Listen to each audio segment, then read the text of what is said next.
Bismillahirrahmanirrahim. Assalamualaikum warahmatullahi wabarakatuh. Selamat malam, Profesor Tajudin. Selamat malam, Bapak Fahmi Lukman, dan para teman-teman yang mengambil mata kuliah analisis wacana kritis. Sebelumnya, kami dari kelompok 2 yang akan bertugas sebagai kelompok penampil akan mempresentasikan bagian 2, yaitu hakikat analisis wacana kritis. Boleh di next?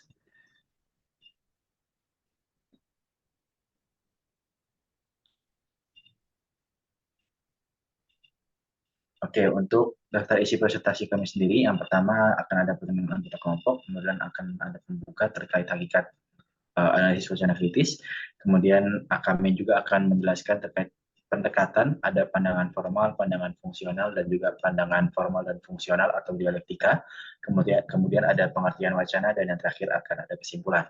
Boleh next? Oke, untuk anggota kelompok kami, yang pertama ada Ahmad Hasan Fuadi dengan digit akhir NPM 030, ada Muhammad Sakif Azmi dengan digit akhir NPM 031, dan ada saya sendiri, Muhammad Albigani Alana dengan digit akhir NPM 036. Boleh di next? Oke, untuk yang pertama itu akan ada pembuka, akan dijelaskan oleh Ahmad Hasan. Kepadanya dipersilakan. Baik, terima kasih atas kesempatannya. Mungkin untuk pembuka ini adalah merupakan ringkasan atau sedikit pembuka gitu ya terkait dengan bahasan yang kita sampaikan pada bab pertama ini, yaitu akan dijelaskan mengenai pendekatan-pendekatan terkait dengan hal-hal yang menjadi fokus kajian bahasa, yaitu ada pendekatan formal atau pendekatan struktural sebagai pendekatan yang pertama. Kajian ini memandang bahasa sebagai sistem tanda yang terpisah dari faktor-faktor eksternal bahasa-bahasa yang bersifat sistematis dan sistematis sendiri itu artinya adalah bahasa terdiri dari beberapa subsistem. Di antaranya adalah subsistem fonologi, morfologi, sintaksis, dan lain-lainnya. Pendekatan formal ini sebagaimana di judulnya juga disebut sebagai pendekatan struktural, di mana hal ini terungkap pada pendapat yang menyatakan bahwa prinsip yang dianut pandangan struktural adalah bahasa terbentuk oleh seperangkat kaidah. Kemudian pandangan kaum strukturalis ini melahirkan paradigma wacana formal, yang mana dalam paradigma formal, wacana didefinisikan sebagai bahasa di atas kalimat, atau yang mana bentuk dan juga ukurannya ini cakupannya jauh di atas kalimat, yang mana dipandang sebagai organisasi bahasa yang terbentuk dari unsur-unsur yang secara hierarkis lebih besar tatarannya dari klausa maupun juga kalimat. Boleh dilanjut?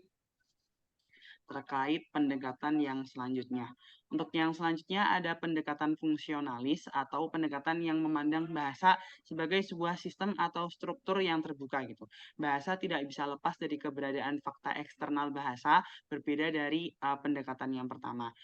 Contoh dari fakta atau faktor eksternal ini ada ciri bahasa, ciri biologis, ciri demokrasi, dan juga ciri-ciri yang lainnya.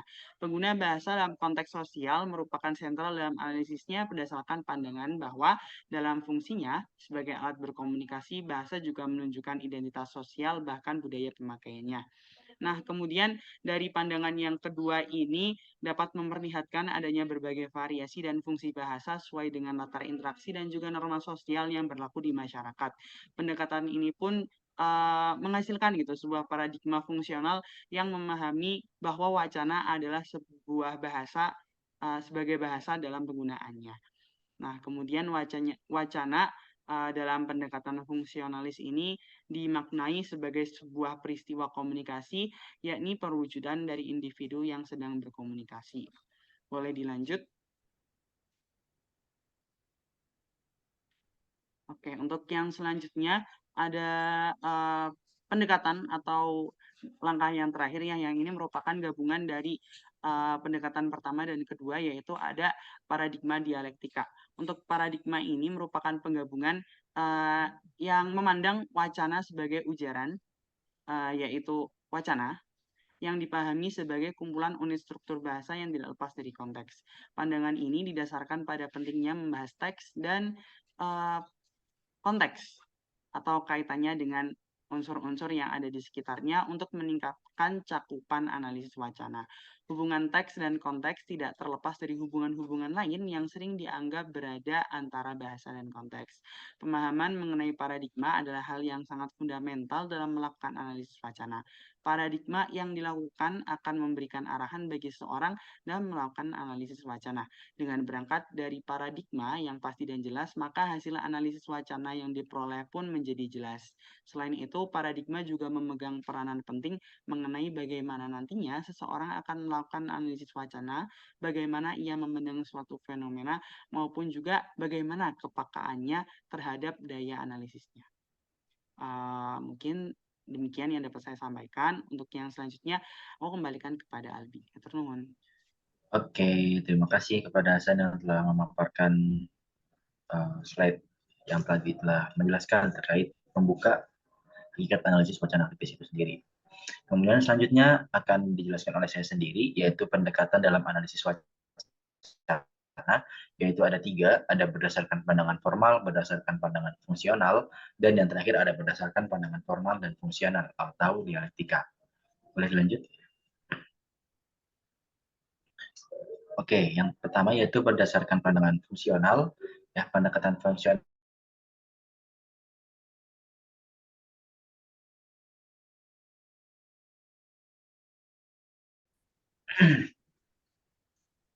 Kemudian yang selanjutnya ada berdasarkan pandangan formal dan fungsional atau dialektika. Menurut Edmondson, pada struktur yang diwujudkan melalui perilaku linguistik atau bahasa. Sehari-hari manusia senantiasa diwarnai oleh berbagai aktivitas dan peristiwa, baik bersifat rutin maupun insidental. Sebagai contoh, secara peristiwa, bagian dari Dayak di Kalimantan, peristiwa manusia. Ini dalam perwujudannya dapat diamati dalam teks itu berdasarkan 2006.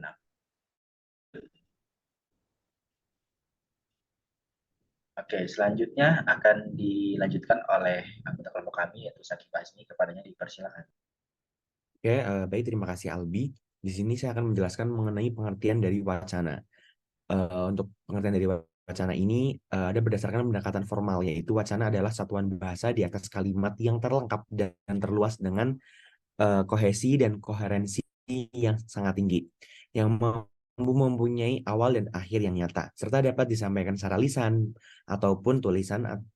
Selanjutnya, berdasarkan pendekatannya yang secara tadi kan formal, sekarang fungsional, yaitu wacana merupakan rekaman peristiwa komunikasi dengan menggunakan maupun tulisan dalam konteks interaksi yang mempunyai makna, maksud, atau tujuan tertentu.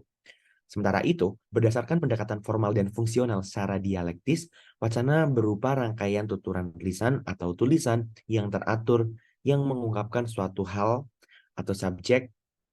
Dalam pandangan ini, wacana dapat dikatakan sebagai pemakaian bahasa, baik tuturan maupun tulisan yang merupakan bentuk dari praktik sosial. Praktik wacana bisa jadi menampilkan efek ideologi ataupun pandangan penulis dalam konteks sosial.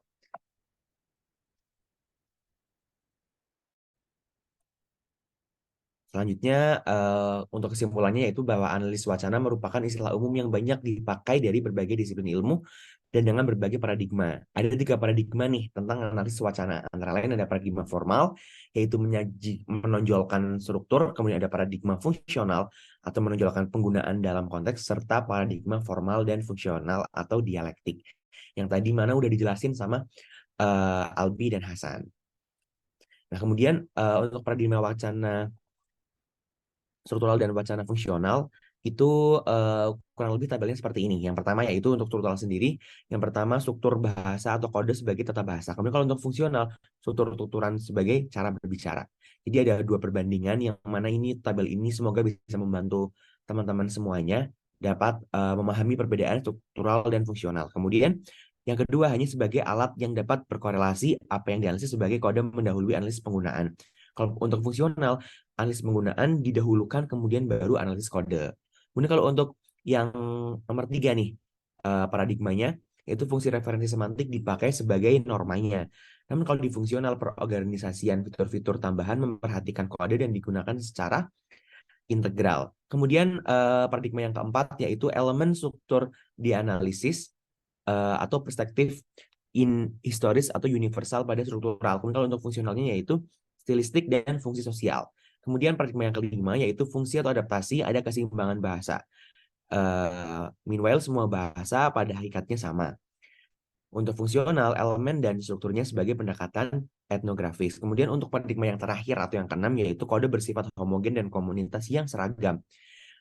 Untuk yang fungsional, fungsi atau adaptasi bahasa bervariasi, gaya, aktual, dan tidak semuanya sama. Komunitas strukturan sebagai gaya bahasa. Baik, saya kembalikan lagi kepada Albi. Oke, mungkin itu presentasi dari kami. Terima kasih atas perhatiannya. Sekian dari kami. Mohon maaf apabila kami masih banyak kekurangan. Dan kepada Allah kami mohon ampun. Wassalamualaikum warahmatullahi wabarakatuh.